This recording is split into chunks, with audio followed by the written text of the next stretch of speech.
Good afternoon. I'm Judy Woodward, the History Coordinator of the Ramsey County Library, and it is my very great pleasure to welcome you to this final talk in J.B. Andersen's series, John Adams.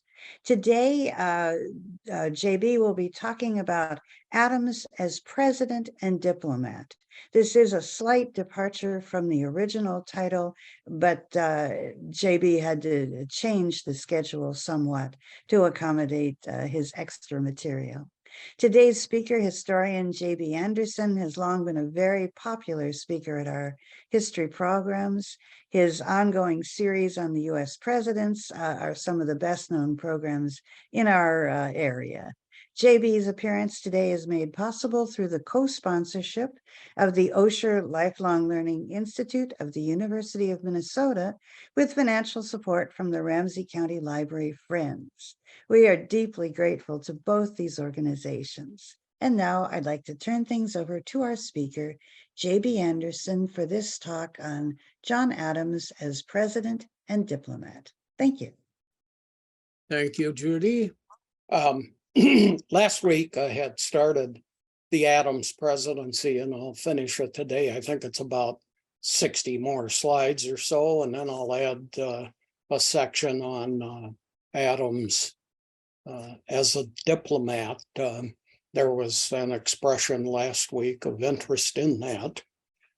First, I want to show you, I think it's 4 slides here on what's going to happen over the summer and in the fall.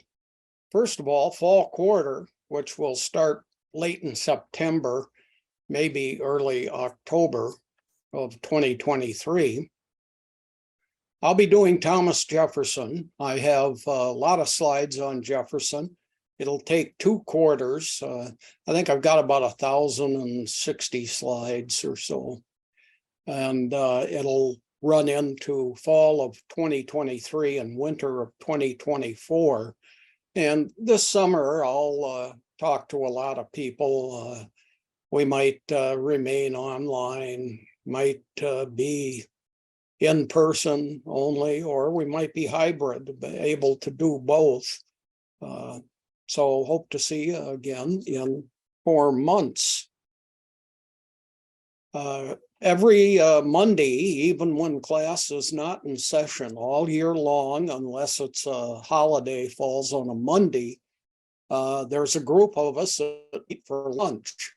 Before COVID, I'd have 20 to 25 people. I now get about 7 to 10 or so. We're meeting now at Great Moon Buffet in Maplewood. It's on White Bear Avenue. We start at 11:30, and usually we go till 2 o'clock or so. Sometimes we've gone so long that we had to go out to dinner also. At any rate, the discussion is great. The food is wonderful. Cost is about $15 for senior citizens. Here's a picture of it. They have sushi, salad bar if you don't like Asian food. They have some soups, fruits, desserts, mashed potatoes, gravy, roast beef some days, so you can get non-Asian food, but it's a wonderful Asian buffet. Any concerns about, hey, I can only do it online, hey, I'd prefer to be in person, etc., please feel free to write to me. My email address is smallcasejb17117@comcast.net. Now it's important there to remember it's .net, it's not .com. So take a minute or two to write that down. And I think Judy will probably place it in a message area for us. We can talk about that during the question period. So jb17117@comcast.net. Today we'll talk about Adams' presidency and Adams as a diplomat. First thing we're going to talk about is a rebellion that occurred in the new nation of the United States during the Adams administration. Fry's Rebellion, but that's a guy's name. We don't mean the food. Introductory remarks first. A lot of people say this was, one of the true revolutions in the Americas. And the reason is the British, the colonies fighting the British, which has been called the American Revolution. Most people interpret that as a war between the upper class, the economic class of the colonies, and the upper class of Britain over trade rights and trade policies, etc. A true revolution is generally people within a country rising up against their own leadership and trying to throw them off. This Fry's Rebellion was basically a nonviolent protest. No shots were ever fired. There were guns, there were threats, but what it came down to simply was protesting. And what they were concerned about were federal taxes. And these taxes, interestingly enough here, probably fell in large part to the wealthy because they were on slaves. Now, tons and tons of slaves were owned in groups of 4 or less to help some farmers, with small lots of land, etc. And the tax was on houses too, and many people didn't own a house. It's called the direct tax of 1798. So this was passed during the Adams administration. And the reason given for this tax was to pay off debts from a war known as the Quasi-War, and we'll talk about that in a bit. The leader of this rebellion was named John Fries, and he was located in western Pennsylvania. There were concerns throughout the colonies, but Pennsylvania was the place really where the leadership and the strongest revolt activity against these taxes was seen. Tax collectors were tarred and feathered. Some were held in captivity and not released until this rebellion ended. Some of the protesters, who mostly were farmers because of what this tax dealt with, were arrested, and they were charged with tax resistance. You can't say you're not going to pay a tax. So protesters went to jail. Here's a typical drawing of here's a drawing of a typical jail environment. Lots of people in a single cell, standing room only in many cases, and a lot of these protesters were sent to jail. A lot more were arrested but released. And what happened was fellow protesters would go to the jail site, stand outside, and demand that their fellows be released from incarceration. There was no violence in any of these activities, but indeed, the people supporting this revolt got a lot of their friends released who had been arrested. Hamilton commanded an army against protesters to stop the protesters. Interesting aspect of Hamilton's biography that he was opposed to this protest. Hamilton was a Federalist, as was John Adams, and this was a tax that was passed under the Adams administration. So Hamilton was a supporter of Adams and this tax, but things changed between Adams and Hamilton later. They started having difficulties. Next thing we're going to talk about is the arrests, convictions, and pardons of people involved in Fry's rebellion. 3 people were arrested. Fry was among them, and there were 2 other major leaders, and they were charged with treason. This is a super high crime. So lots of people were arrested, but they were charged with protesting, not paying taxes. These 3 guys being charged with treason. This is serious stuff. They were found guilty. They were sentenced to death, and execution in Adams's day was almost exclusively by hanging. These 3 men who were the leaders of Fry's rebellion sent an appeal to John Adams, and they said, hey, this is unusually harsh. Could you do something about it? Excuse me. So he went to his cabinet, had them take a vote, and the vote was unanimous.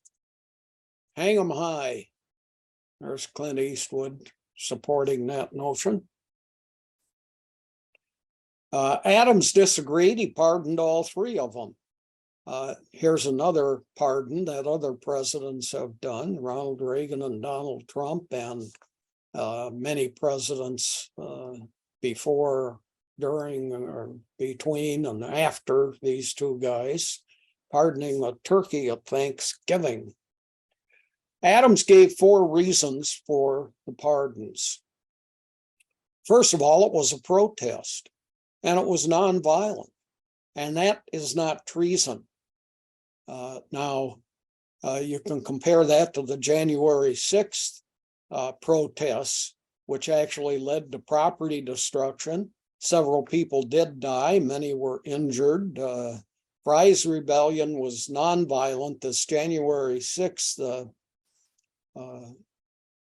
insurrection against the United States Capitol building did have violence and physical harm to people, including death.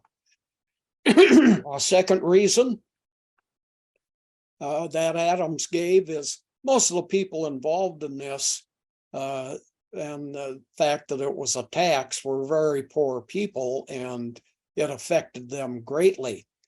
They were also not English speaking people or had very little knowledge of English, so they maybe didn't understand what the rules were. They were German speakers. Most of Pennsylvania at the time was made up of German immigrants. They didn't understand US law, was another reason given by Adams. And they were misled by people in the political party opposed to me, meaning Adams. Adams was a Federalist. The Democratic Party was the party opposed to Adams, so it was Federalists versus Democrats. The effects of Fry's rebellion. German-speaking communities rejected the Federalist Party. Now, even though Adams had pardoned most of the people, let other people out of jail, etc., this is where this new tax started. So a lot of these German-speaking communities throughout Pennsylvania in particular ended up supporting the Democratic Party afterwards. Much of this rebellion was in the blue circled area there of Western Pennsylvania. Interesting thing about these German-speaking people in Pennsylvania is one of their representatives, who became a Speaker of the House, introduced a bill in the 1790s saying that German should be the official language of the United States. It failed by 1 vote. Think of how that might have changed 20th century history for the United States. This led to a division between Adams and Hamilton, who had both been very strong Federalists. There was trouble within the cabinet 2 cabinet members were fired. They were asked for their resignations. And because of these conflicts between Adams and Hamilton, and within the Adams cabinet, and among people who'd been supporters of the Federalist Party, voters, Federalist Party began to disappear.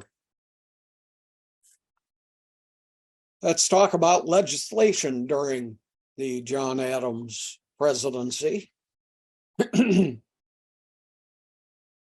First, Navy is reestablished. You know, the United States spent a lot of time without active military service. It's really been since the beginning of World War II that we've had a regular, constant, large, standing Army, Navy, Air Force, etc. So let's take a look at some legislation. First of all, there's trouble. So we need a Navy that's going to protect us. This United States Navy was created mostly and reestablished mostly because of the quasi-war, and we'll talk more about that later. The Marine Hospital in 1798, right in the middle of the Adams presidency, was built. The first one was built in Boston Harbor on an island. So you see a drawing of it here. Here's a photograph of a building that was built on Staten Island in 1887. So this is nearly, it's 90, over 100 years after John Adams's presidency. But care for sick and disabled veterans continued. And this could provide long-term housing or short-term care for injured sailors. Here's another one in Louisville, Kentucky. And this was the first health care act for anybody within the United States. And I would argue, of course, that none of them have gone far enough. The Library of Congress. This was founded in 1800. The original building in the Library of Congress still exists, and it's named for Adams. There's a second building that's named for Thomas Jefferson. Excuse me. Here is the major research room in the Adams building that's part of the Library of Congress. I've done research here many times. Matter of fact, I went in there doing some research on Hubert Humphrey, and they said, we don't have a separate file on Humphrey. So as you find material, let us know, and we'll create a separate file of all these diverse locations for Hubert Humphrey material. You can see it's a gorgeous, gorgeous building, interesting place. Nice to visit, even if you're not doing research there. Very interesting architecture. Next thing about the Adams presidency that we're going to talk about is the White House. John Adams was the first president to live there. At the time, it was called the President's Mansion. It was also later called the Executive Mansion. The reason Adams was the first person to live here is because Washington, D.C. was still being built during the Washington administration.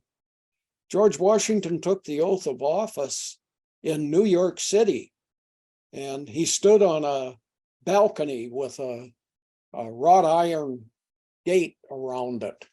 And at I've seen that gate. It's been preserved by the city the Museum of the City of New York. So you go to that museum in Manhattan, and you can see this fence or gate for a balcony where Washington took the oath of office. At the time Madison moved into the White House, it was called the President's mansion. And later, I guess I've said that, it was called the Executive Mansion. Later, it was the name was changed to the White House, and it was Theodore Roosevelt that did that. This is all that the White House consisted of in Adams's day, and for 120 years after Adams was around. And it was Theodore Roosevelt that built the east and west wings on each side. Now, when Roosevelt became president, he was very young. He was in his early 40s, and he had children. And there'd be cabinet meetings, and they could hear these kids running up and down the hall. The cabinet said, "What are you going to do about that?" So he said, "Okay, we'll build attachments." One of those attachments, the West Wing, is where the Oval Office of the president is, and it's away from the living quarters. So the cabinet meetings are not bothered by children, or in most cases by grandchildren. Alice Roosevelt, who was a teenager at the time of Roosevelt's presidency, would actually walk in and interrupt cabinet meetings. Cabinet member said, "Make her stop that." Roosevelt told him, "I can't run the government and take care of Alice at the same time." So anyway, Adams is the first person at the White House. His wife, Abigail Adams, did the laundry in the White House, hung it in the East Room to dry. She was worried about hanging it outside because she thought people might steal it. And at this time, there was no fence around the White House, no need for one. No one saw the place as being a spot that might become or be dangerous. And here's a close-up of that picture. There were people of color at the White House, but these people of color were servants there. The Adamses did not own slaves. As a matter of fact, John Adams was opposed to slaves. Notice there that Abigail Adams has a young child beside her. I think it's a granddaughter. And this was back when first ladies actually engaged in doing laundry. Adams started living at the White House in June of 1800. Now he was president 1797 to 1801. And it was March of 1801. Presidents were sworn in on March 4th during Adams's day. And it wasn't up until Franklin Roosevelt that we started swearing presidents in January. So Adams here, June of 1800 to March of 1801, lived in the White House. His wife came in November, just a few months after he'd set up residence there. And the graphic here is the White House as it appears today, with east and west wings that were added under Teddy Roosevelt, but weren't completed until he had left the presidency. John Adams wrote to his wife, "Before I end my letter, I pray heaven to bestow the best blessings on this house and all that shall hereafter inhabit it. May none but honest and wise men ever rule under this roof."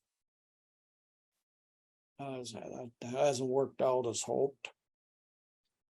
There are differing opinions about who the bad guys are. Congress meets for the first time in Washington, D.C. during the Adams presidency. Here's the Capitol building. It was actually called the Congress House at the time of Adams' presidency. And the first meeting of the Congress in the Capitol building was on 17 November of 1800. 5 days later, Adams spoke to the Congress on the 22nd of November of 1800. That was the first speech given by a president in the Capitol building.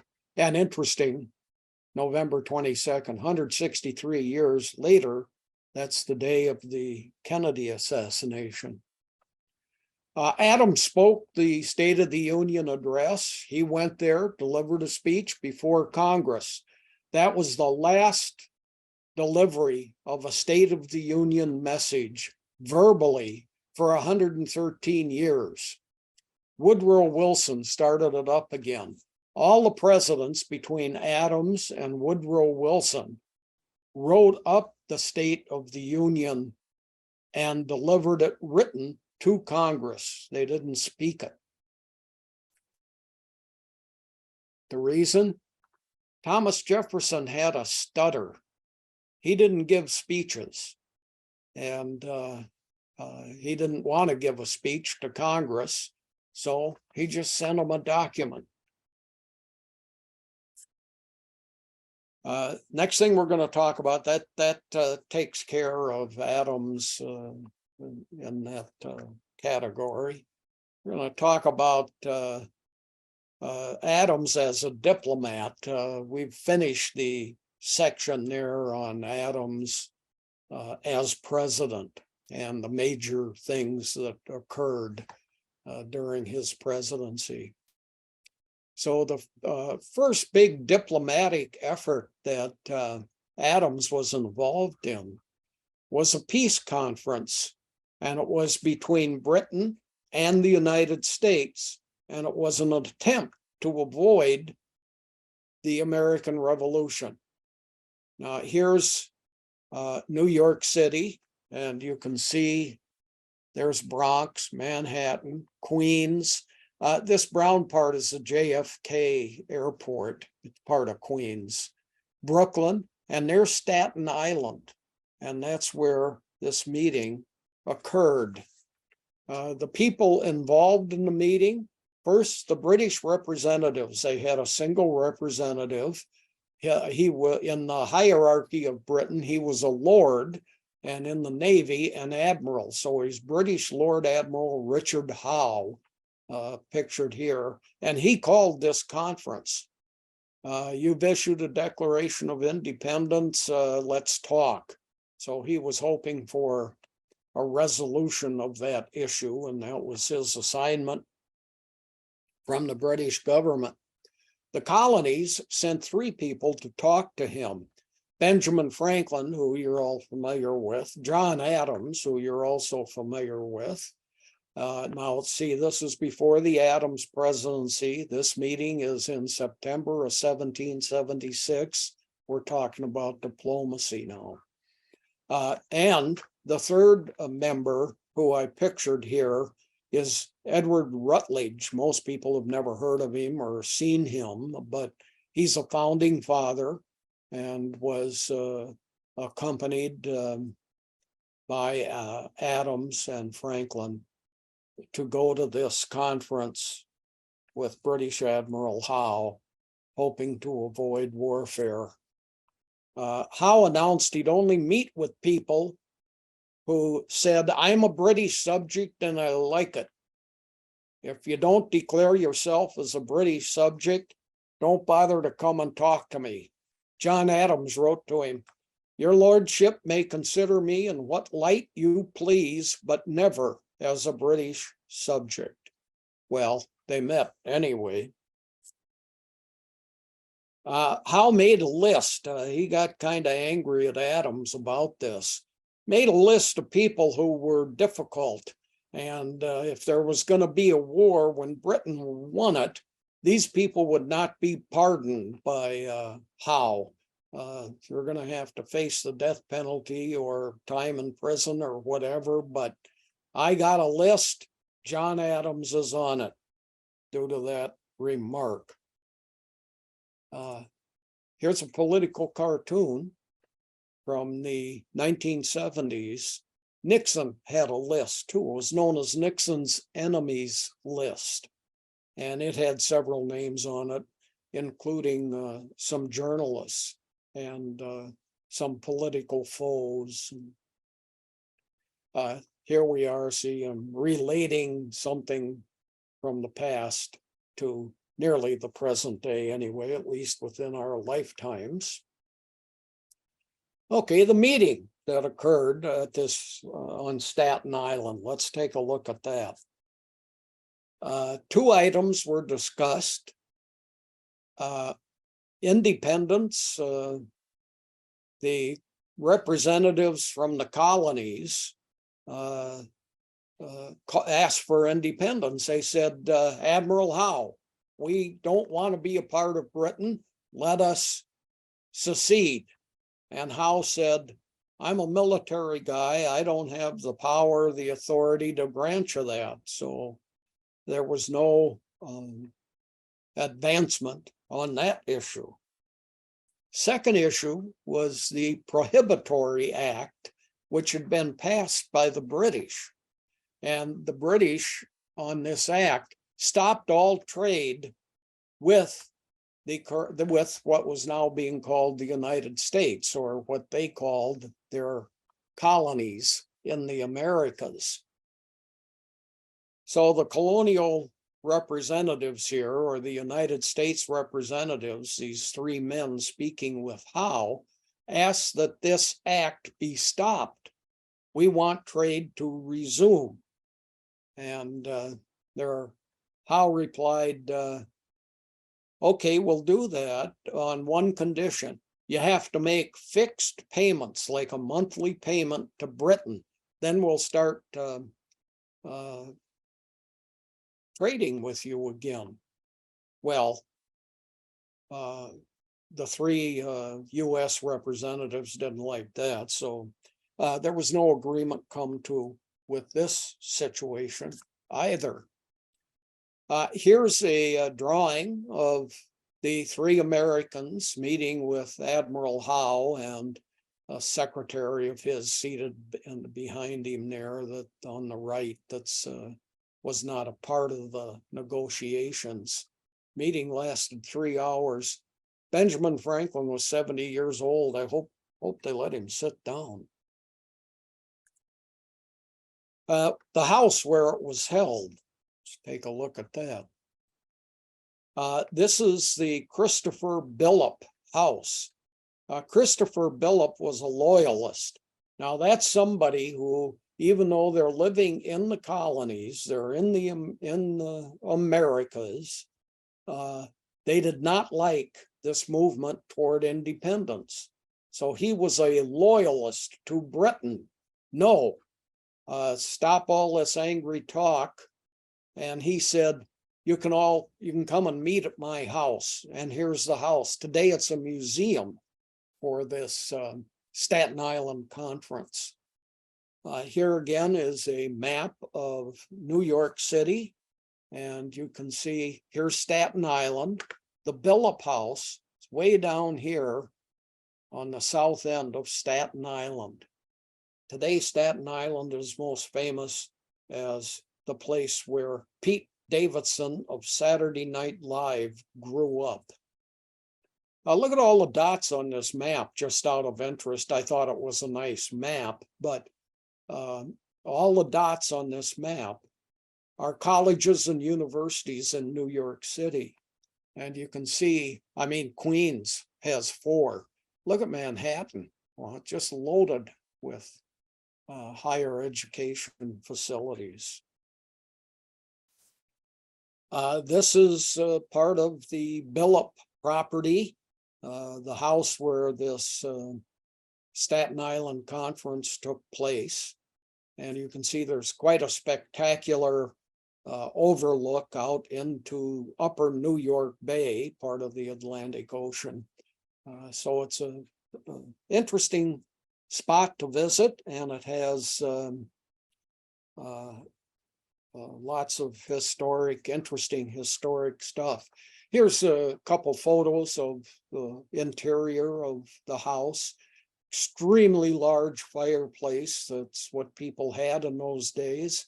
Source of heat and cooking. It wasn't just a small little thing that you sat in front of and tried to relax. Okay, Adams, a diplomat. We're going to talk about other stuff now. As the United States has become a country, what did he get involved in? He had 4 major positions. We're going to talk about all 4 of them. Oh no. He was a commissioner to France, an ambassador to Holland, then a commissioner for the Treaty of Paris. Treaty of Paris is the treaty that ended the American Revolution. And then he was ambassador to Great Britain also. Now, commissioner and ambassador, what are these 2 words? They're exactly the same thing. It's just some countries chose to call it by a different name. Today, that's pretty much all ambassador is the term that's used. First, commissioner to France. Adams was, he was actually in France before the colonies became the United States. And he was there negotiating with France about, wouldn't you like to be trading with the colonies more than you are now? US wanted trade partners. Actually, at this time, it was the colonies that wanted the trade partners. Britain had become more difficult. There were all kinds of taxes that they were placing on trade items, taxes that they were placing on the, tariffs. Stuff comes into the country, you got to pay us for bringing it to you. And then we're going to charge a tax on whatever you sell there. And so the colonies, basically, the businesses of the colonies were hoping for trade with other countries than Britain, and that they could lower prices as a result, or pay less for what they were selling once it was important. As commissioner to France, he oversaw the Model Treaty. So I got a couple of models here for the graphic. This treaty was written by Adams, but handled primarily by Benjamin Franklin, who was also in France at the same time that Adams was.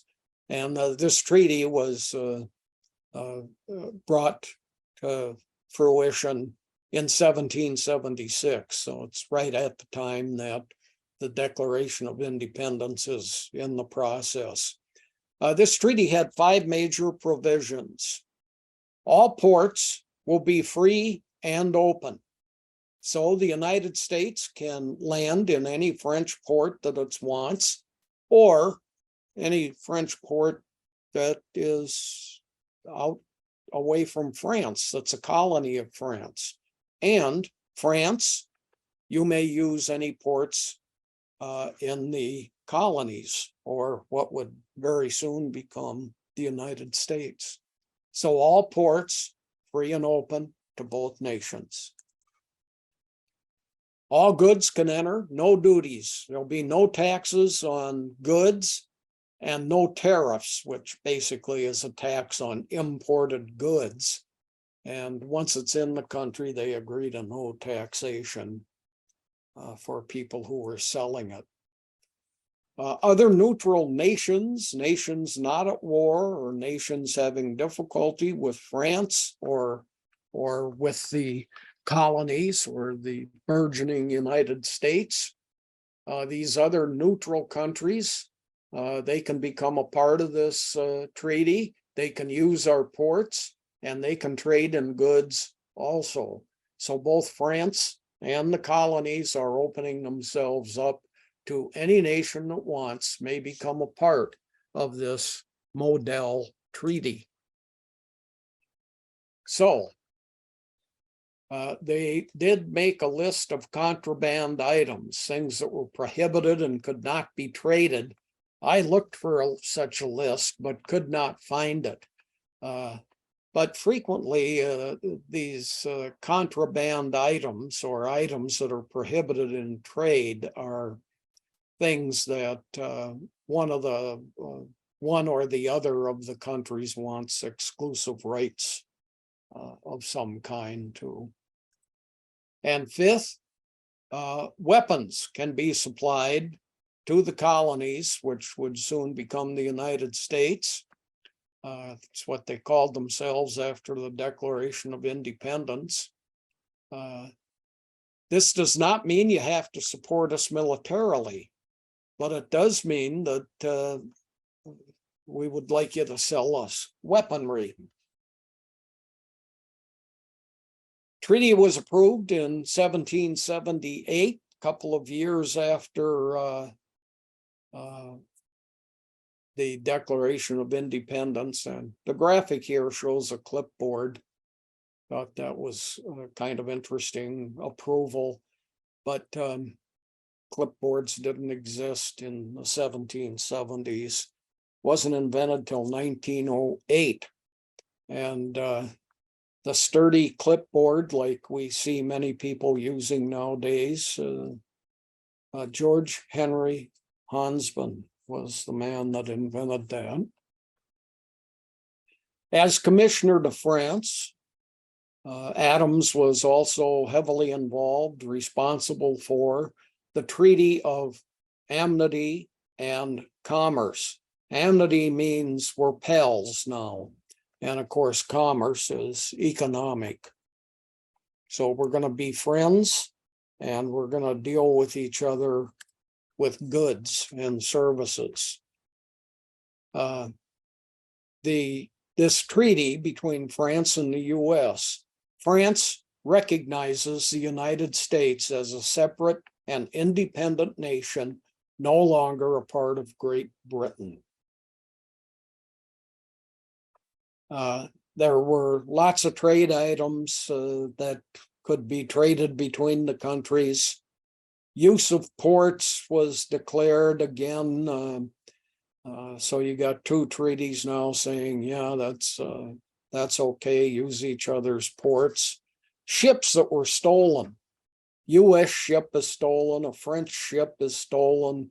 Anybody comes across these stolen ships, they will gladly return them and their cargoes to France if the United States comes across one, or return it to the United States if France comes across it.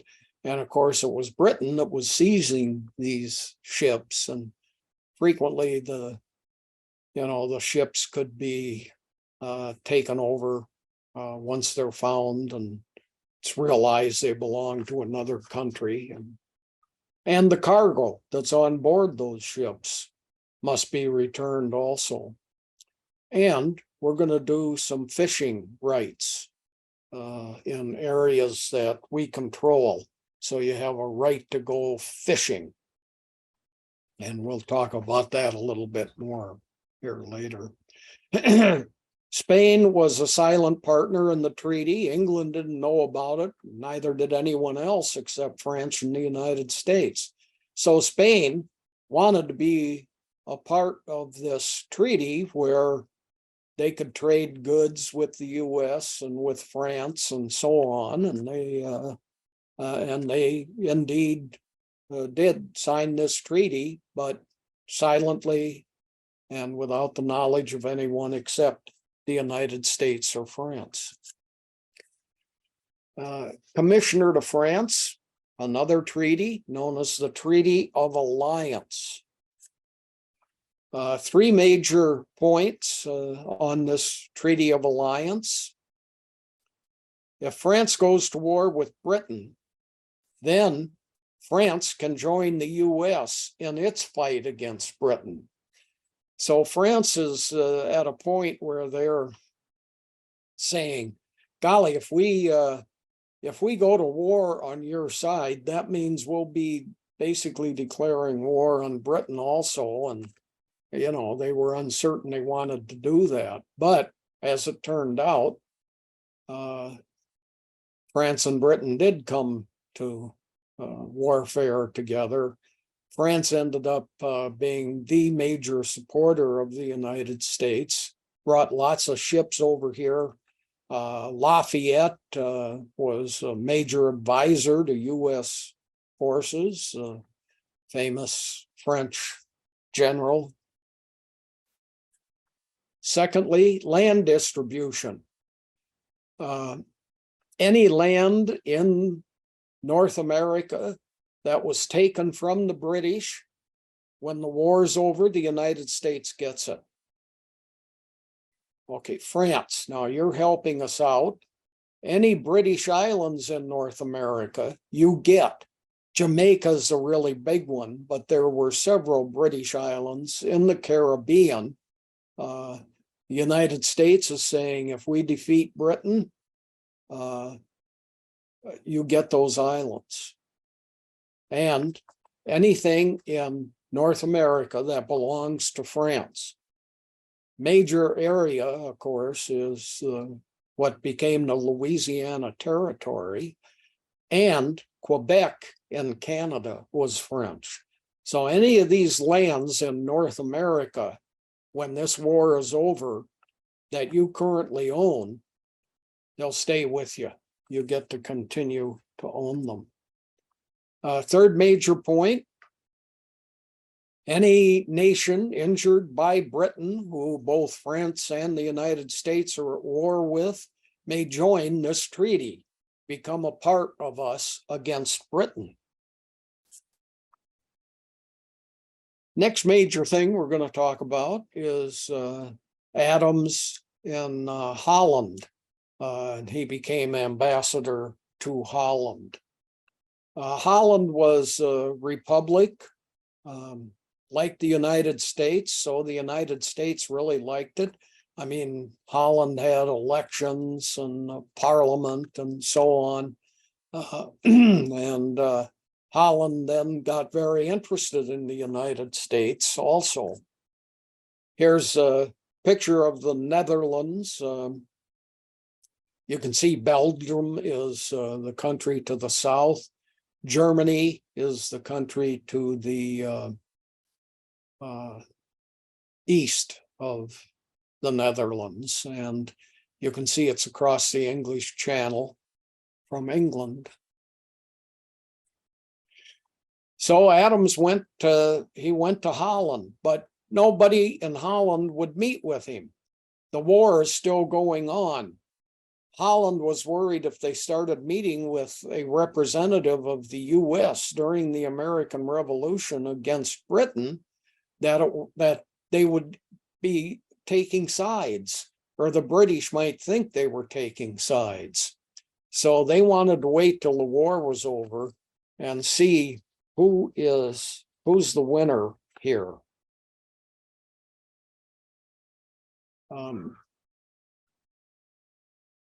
So once the war was won, then the Dutch are very interested in talking to Ambassador Adams. The doors open.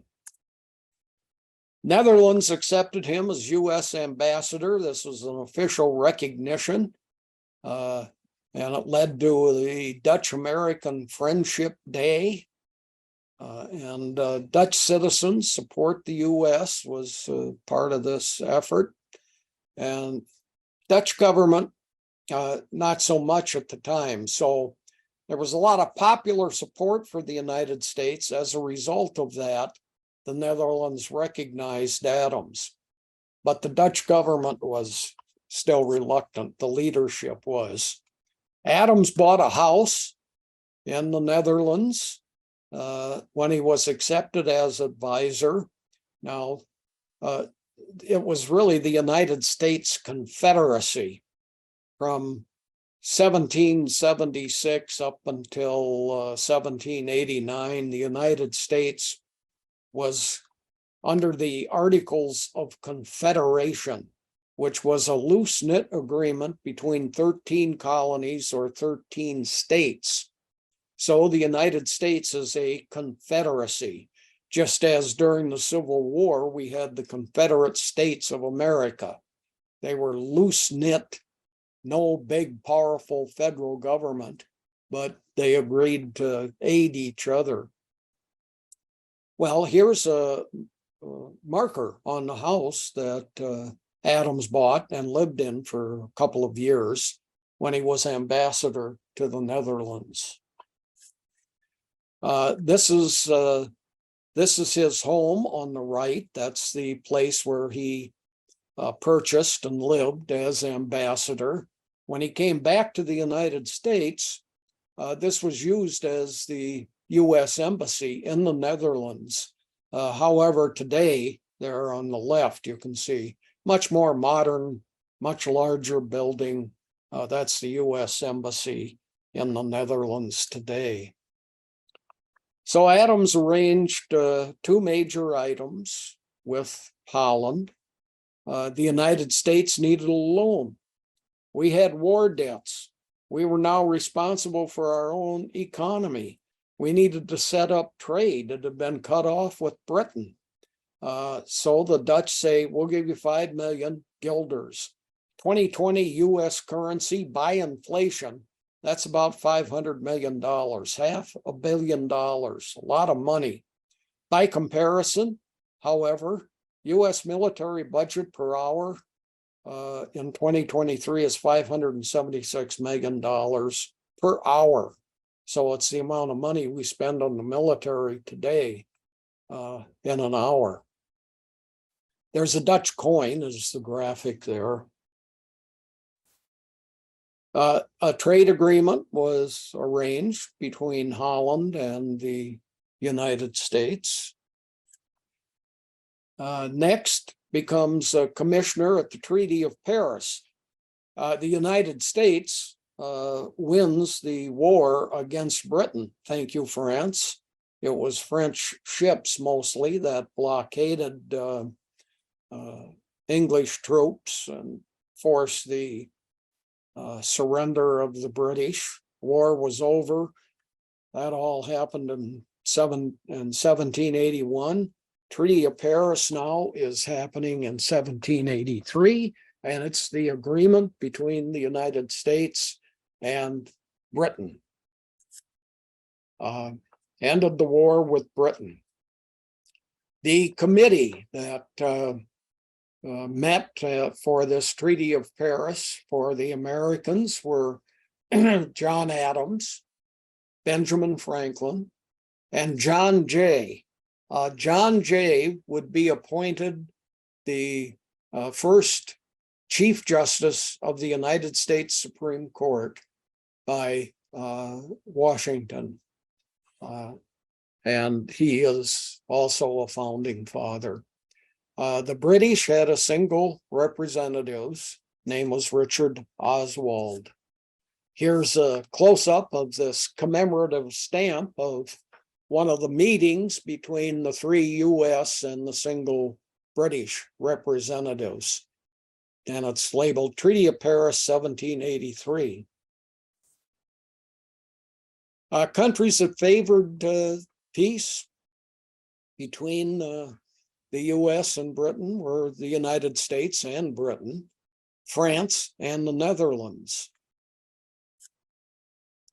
So Spain wanted to keep fighting. They said, no, we don't support this peace movement. Well, why? Well, here's Spain in the north up here. This is Africa, the nation of Monaco, across the Strait of Gibraltar. Now, the British controlled the Strait of Gibraltar, and that's access to the Mediterranean Ocean or Mediterranean Sea from the Atlantic Ocean. Spain wants control of that. They don't want the British to have it.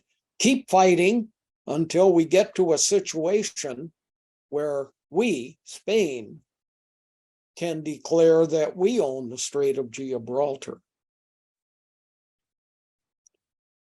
So Jay is the guy that did much of the approach work for the British. His major concern was there's too many countries involved here, Netherlands, Spain, France. This is between Britain and the new United States. Let's just make it about us. And the British said that's a great idea. So they get the peace conference down to just two countries. And The British were then hoping that this would lead to a split. So here's some yoga people doing splits. French, and who's going to trade with whom, etc. Well, since the French were no longer involved, since the British and the Americans had agreed that this is just going to be between the two of us, everybody moved out of Paris and up to London. Now the British are negotiating in London with the US. French are no longer involved. Treaty of Paris is now being resolved in London. 8 provisions in the Treaty of Paris that we'll take a look at. All land east of the Mississippi River. So that's everything to your right in the graphic here. The Mississippi River is in blue. Nobody even knew where it started yet.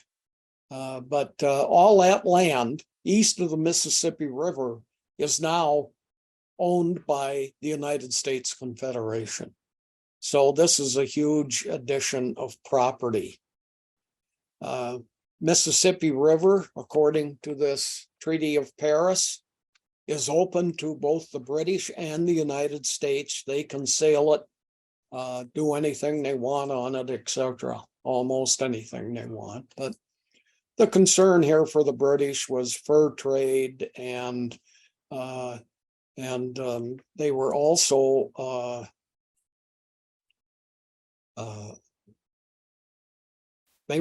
very interested. I'm going to talk about that later. Thanks. All land north of Florida belongs to the US. So here's Florida. Now, Florida is owned by Spain. So the 13 colonies, now the 13 states, they are the southern border for that is between Georgia and Florida, although there's a lot of dispute about exactly where that border for Florida is at. However, all land north of Florida belongs to the US. The northern border of the United States is basically, it's along the Great Lakes and then the St. Lawrence River. Here you see the northern border. It hasn't changed since this agreement. Stayed the same for 250 years or so, 240 years. All 3 of these first 3 provisions that we've talked about all deal with borders, with the Mississippi River being the difference between French-held territory, Louisiana territory, and the new United States. Everything north of Florida is part of the United States. Everything south of the Great Lakes and the St. Lawrence River is part of the United States. So borders were the first major issue. Then, now we'll talk about the fishing. The United States is allowed to fish the Grand Banks. Look at the graphic here. This area all in light blue, that's the Grand Banks. And they run along the coast of Nova Scotia, Newfoundland, Labrador, and then there's a Gulf Stream here. The dark blue is where the ocean gets radically deeper. And so you have kind of a bank of shallow water. And then when it gets to the dark blue, it gets very deep.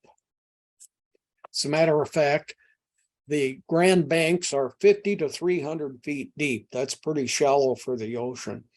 Then that where the light blue and dark blue lines meet, bang, sudden drop off. You go to 2,300 feet deep on the Atlantic Ocean. This area is full of fish. Now, From north to south, it's about a 350-mile straight line stretch. From east to west, or right to left on this map, it's about 420 miles. That makes up the Grand Bank. Full of cod, herring, haddock, and mackerel. It's the greatest fishing spot in the world at this time. Cod in particular is, up until the 1990s, we were still taking unlimited quantities of cod out of this area. Canada then said, okay, we're limiting how much cod. Things were starting to show tremendous decreases. And so for about the last 30 years, Canada's had regulations about Canadian fishing in the Grand Banks. Item 5 of 9. British people who own property in the United States will be allowed to continue to own it. They can recover it. Even though we took it over during the war, okay, you get it back. Now, US citizens who had remained loyal to Britain and had not supported the American Revolution, they also will get their land back. Ownership of these land areas for British and for loyalists will last in perpetuity, meaning forever. That, of course, doesn't hold if you choose to sell it. Britain, item number 6, Britain declares the United States an independent nation. So Britain is now saying, okay, you're on your own. Pre-war debts will be paid by both sides. So debts that the colonies had with British banks or the British government, except they have to be repaid. Same thing. Some colonial areas had made loans to British subjects, and so those pre-war debts, you got to pay them off, both sides. All prisoners of war must be released. It was later in world history that they started saying, and sent back. You know, some of these guys had to walk hundreds of miles just to get back home. British forts in the United States must all be abandoned, and as soon as possible. So get out, you can't be here. British made separate agreements with countries that supported the United States. This includes France, Spain, and Holland. Now they're being supportive of the United States, Holland making loans, France actually engaging in the war, Spain being a silent partner to the American colonies. What happens now, this war is over, Britain has lost it. What's Britain feel like about these three countries? And people are in these countries are worried, will they invade us? Britain's worried, gee, will they invade us?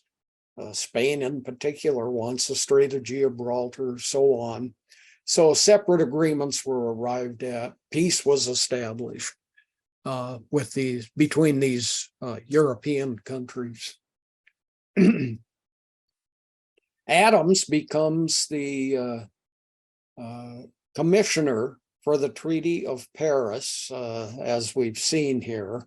And now let's talk about the results of this treaty that ended the American Revolution and declared the United States the winner. Well, we've already talked about how the US boundaries were established, and the United States extended greatly all the way over to the Mississippi River westward. Huge acquisition of land there. Part of the reason the British agreed to this is they figured that's going to get populated by more immigrants coming in from Europe and from Britain, and people moving westward from the original 13 colonies. And as that population increases, it's going to be even greater for our trade efforts. So increase the population. So Britain sees this as something that will benefit them. So they're willing to give up tons of land, and they have the right to navigate the Mississippi River. So they could be making lots on trade. The state of New York claimed what today is the state of Vermont as a part of New York. But people living in present day Vermont said, no, we want to be a separate state. So Vermont said, okay, we're a separate nation, the country of Vermont. But finally, they agree to become a United States state. And that's part of this. One of these major results of the Treaty of Paris was what happens to that territory up there in the north of the United States. Huge factor here. United States had been a part of Britain. It was colonies of Britain. Its ships, private ships included, sailing the ocean, are protected by the British Navy, which is gigantic. Now, all that protection is lost, including access to the Mediterranean Sea that you see here. You see in the graphic, you're seeing the western portion of the Mediterranean. So that's a big ouch for the United States. Now you go, well, the United States didn't have much of a navy anyway. I mean, you could count on both hands the number of ships they had, but there were more than 300 private vessels that Britain was protecting also that were operating out of the US. So all of a sudden, and they were all commercial vessels. So all of a sudden, this is a big issue. Well, some states say, we're not going to, no, we disagree with some of the aspects of this Treaty of Paris. So we're not going to support it. For instance, we're not returning British property to British people, and we're not repaying our debts to them. We just won a war against them. Tough bananas. You guys never should have made such an agreement. Well, lawsuits then are brought by loyalists. That's people that were living within the 13 colonies, but continued to support Britain. And they said, okay, we're suing for our land back in these states that are refusing to operate by the Treaty of Paris. But the courts didn't honor any of those lawsuits. So you had quite a different situation depending on the state you lived in the new United States. Now, Florida is owned by Spain. Well, what's Spain think? They think we don't just own Florida. We own everything north of Florida. As a matter of fact, they said all the way up to the Lake of the Woods on the Canadian border there. Of course, Canada wasn't a nation yet, but so you got Spain saying all this land that goes even beyond the Mississippi River, we own that. So Florida, owned by Spain, this gets resolved with a warfare. And the US just seized Florida, and that was in 1819. So it's basically, 35 years later or so after the Treaty of Paris, 36 years later. Trade ended up not getting negotiated as part of the Treaty of Paris with Britain. How are we going to trade? What requirements are there going to be on each of us? It's about a decade later It's, I think, 1794, there's a treaty that deals with trade between Britain and the United States. What about these British forts? All British forts have to be abandoned, was part of the agreement of the Treaty of Paris. Well, the British start building new forts in Ohio anyway, and they're very slow to abandon these forts. So here's a map. This is Ohio here, south of Lake Erie in Ontario. And these forts are all British and French forts that they were maintaining. You didn't pay your debts to us. You didn't give us land back in some of these states. So we get to build forts any place we want. Yeah, 1794 Jay's Treaty also included some economic provisions, but that's when we said again, hey, abandon the forts. So here we are, it's 11 years later, and finally we get a second agreement to abandon the forts. Okay, Adams the diplomat. Ambassador to Paris. Britain and the United States are blaming each other about the Treaty of Paris. You guys didn't do what you said you would. No, you guys didn't.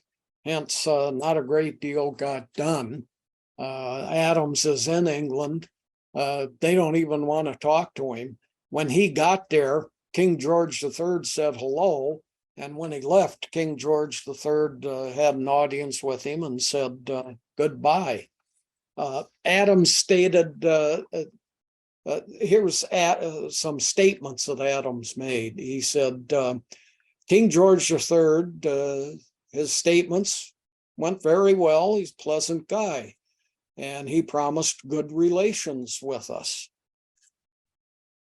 And then they made these comments. We're separated by an ocean. We have different governments. We have a common language. We have a similar religion. Now, this became a statement of the obvious kind of meeting when Adams arrived and departed.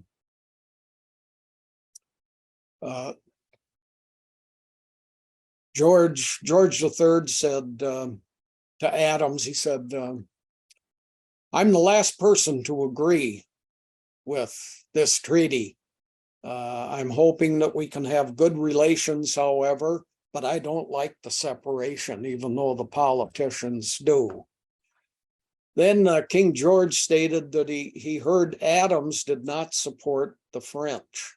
Adams stated that he aligned only with the United States.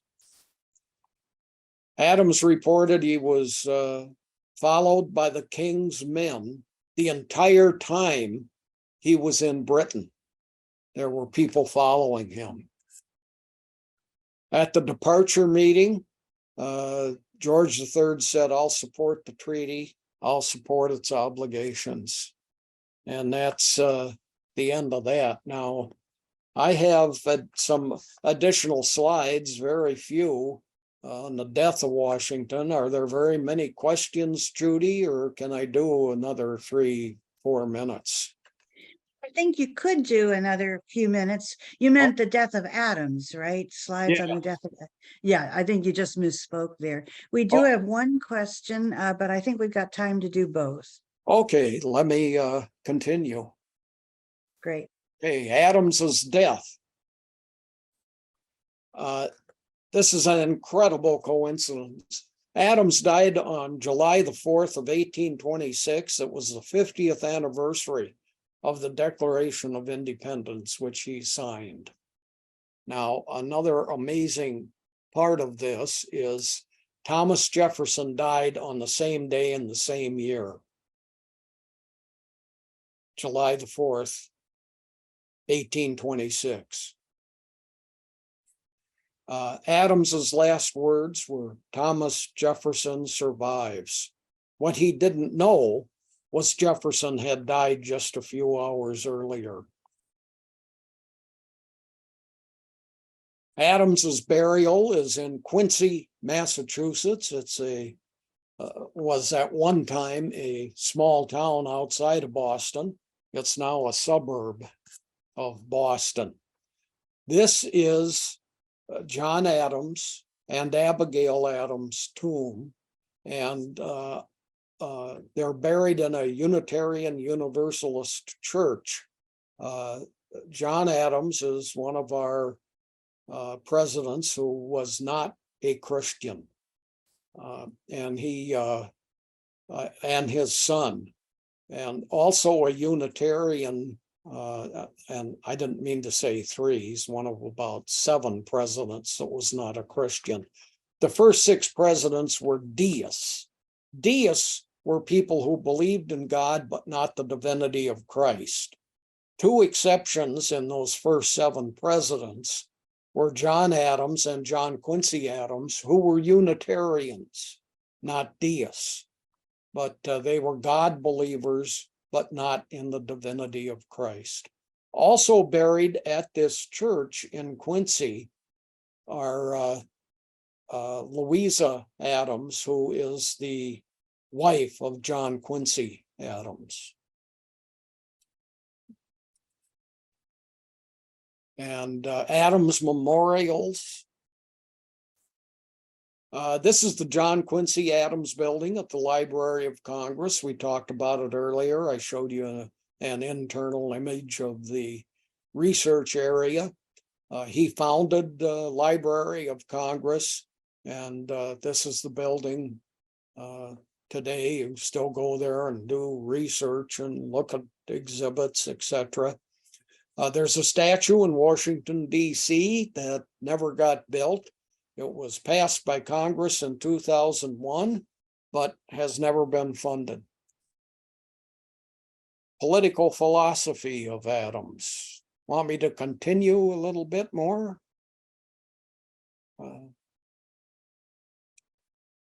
Well, let's see. We have 2 questions, and we've got about 10 minutes. So what do you think, JB? I'd say let's quit. Okay. All right. Before I go to the questions, let me just remind everyone, JB wanted you to have his email address, which he read out, and I have also put it in the chat line. So Thank you. there it is for you. Okay. All right. First question. Could you comment on the reconciliation between Adams and Jefferson via letters later in life?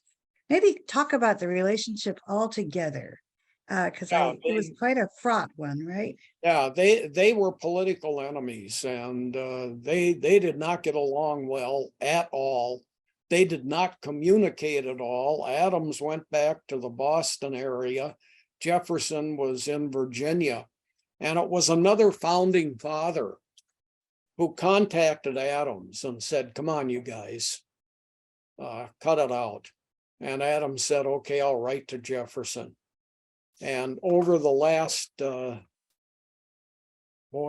or 30 years of their life, they exchanged 400 letters talking about stuff. At the same time, Adams wanted to outlive Jefferson, according to his last words. But no, the split that they had kind of maintained itself, but they did a lot of communicating and about what direction, wrote a lot to each other about politics, what direction the nation should take, and so on. They never did meet again. Did they agree in their letters? Did they have any, rapprochement? I don't know. You can buy, you go into Amazon and look up Jefferson Adams letters, and you'll find a book about that. But yeah. Okay. Turning to Adams as a diplomat, this questioner says, did anyone approve John Adams' agreements with the Treaty of Paris?